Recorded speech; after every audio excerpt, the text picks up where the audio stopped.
জুলাই গণ অভ্যুত্থানে সংগঠিত মানবতাবিরোধী অপরাধের মামলায় ক্ষমতাচ্যুত প্রধানমন্ত্রী শেখ হাসিনাকে মৃত্যুদণ্ড দিয়েছেন আন্তর্জাতিক অপরাধ ট্রাইব্যুনাল।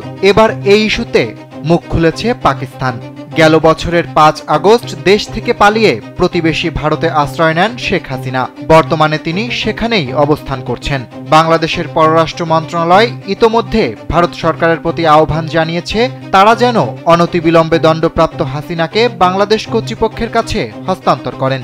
দুই দেশের মধ্যে বিরাজমান প্রত্যর্পণ চুক্তি অনুসারে এটি ভারতের জন্য অবশ্য পালনীয় দায়িত্বও বটে। এই অবস্থায় হাসিনার মৃত্যুদণ্ড নিয়ে মুখ খুলেছে পাকিস্তান। স্যান্ডেলিনা সো, রূপচর্চায় আভিজাত্য।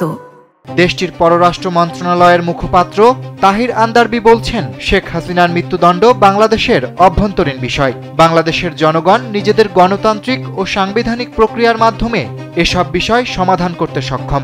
এর আগে গেল ১৭ নভেম্বর শেখ হাসিনার মৃত্যুদণ্ডের রায় নিয়ে বিবৃতি দেয় ভারতের পররাষ্ট্র মন্ত্রণালয়। সেখানে বলা হয়, শেখ হাসিনাকে নিয়ে বাংলাদেশের আন্তর্জাতিক অপরাধ ট্রাইব্যুনালের ঘোষিত রায়ের বিষয়ে ভারত অবগত আছে। নিকট প্রতিবেশী হিসেবে ভারত বাংলাদেশের জনগণের সর্বোচ্চ স্বার্থের বিষয়ে প্রতিশ্রুতিবদ্ধ, যার মধ্যে শান্তি, গণতন্ত্র, অন্তর্ভুক্তি এবং স্থিতিশীলতার বিষয় রয়েছে। সেদিক বিবেচনায় ভারত সব অংশীজনের সঙ্গে সর্বদা গঠনমূলকভাবে সম্পৃক্ত হবে।